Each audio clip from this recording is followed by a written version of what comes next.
You go to the gym and you hop on the treadmill, just killing your testosterone levels, increasing your cortisol levels, drinking protein shakes after your workouts, doing endless bicep curls, hoping for big biceps. You might be doing this because you see big bodybuilders doing the exact same thing. But there is a very big difference between you and these enhanced bodybuilders that you see on the internet. They are not natural. When you're on steroids, your body already has a shit ton of testosterone. Your body doesn't need to naturally produce any of it. So a lot of the habits that increase testosterone that is very beneficial for us natural lifters is not really beneficial for them. So they have to do something completely different to what you are doing. And testosterone helps significantly with muscle growth, with fat loss, with confidence, with aggression, with actually motivation for actually going to the gym in general. So everything relies on your testosterone levels.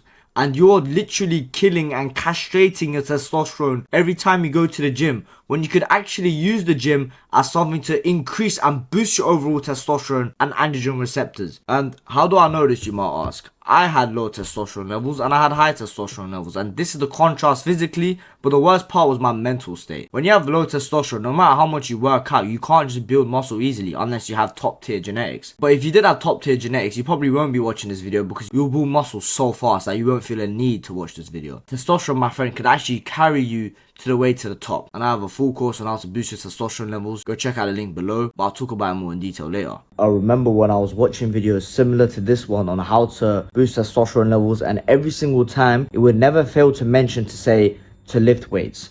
So what I'll do is get my ass in the gym and start lifting. But the problem is, I'll turn up to the gym fresh, had a good night's sleep, and then I'll pick up a barbell and I'll start doing bicep curls, just pumping them out.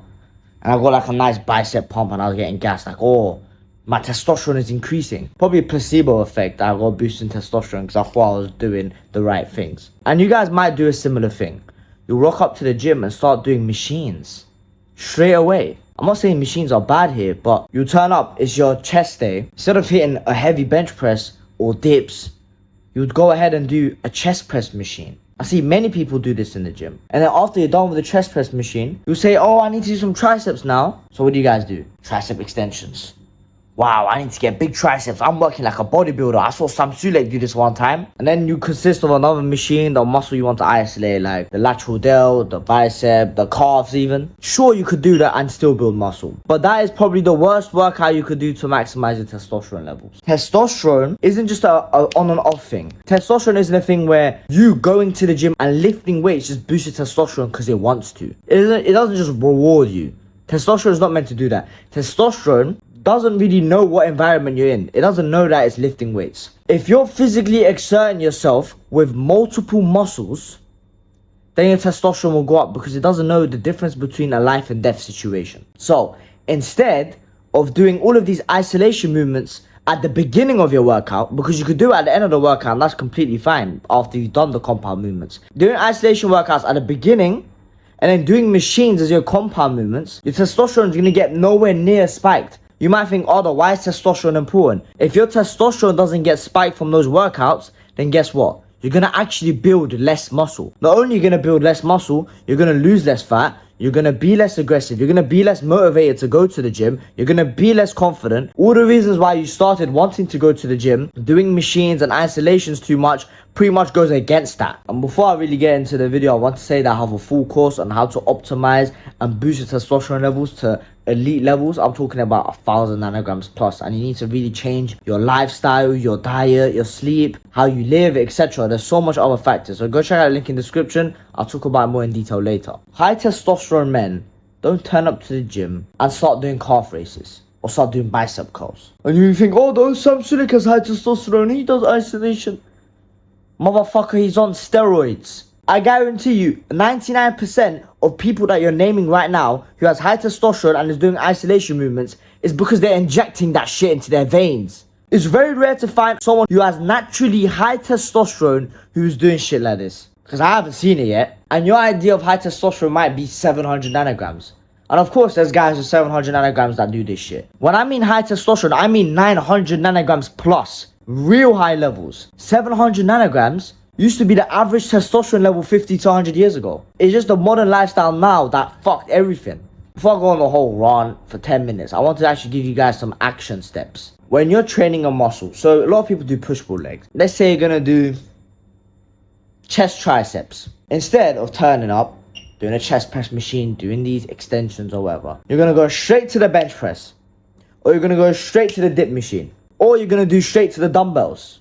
I don't know how you do it, but what I recommend is a HSP kind of training. You've probably never heard of this before, and it's the best way to optimize for testosterone and muscle growth. So what you guys to do is start with your heavy movements.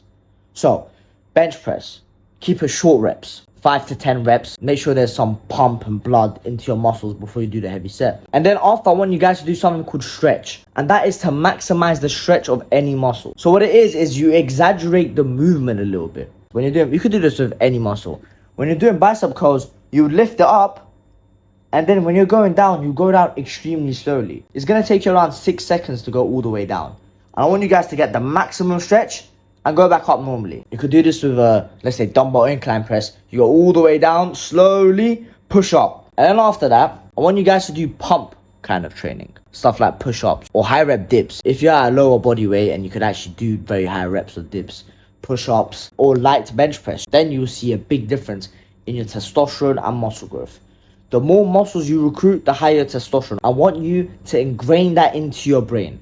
So if you train legs, you do some kettlebell swings, you do some squats, your testosterone will go up high as ever because you're recruiting as much muscles as possible. And don't make the mistake of training legs on machines, because sure, that will still give a boost in testosterone, but nowhere near as much as the ones that are unstable, like doing it with a barbell or dumbbells, however you want to do them. I want to remind you again that I have a whole course on how to actually boost your testosterone to elite levels. Because sure, you could actually like change your workout and you will see a boost in your testosterone levels, but nowhere near as much as other lifestyle factors. And if you fully optimize everything, you're going to notice your muscle gains, fat loss, confidence, drive, everything will exponentially increase. So go check out the link in the description. There's more detail there. And just a quick side note, my channel is called TMS. A lot of people ask me what it stands for.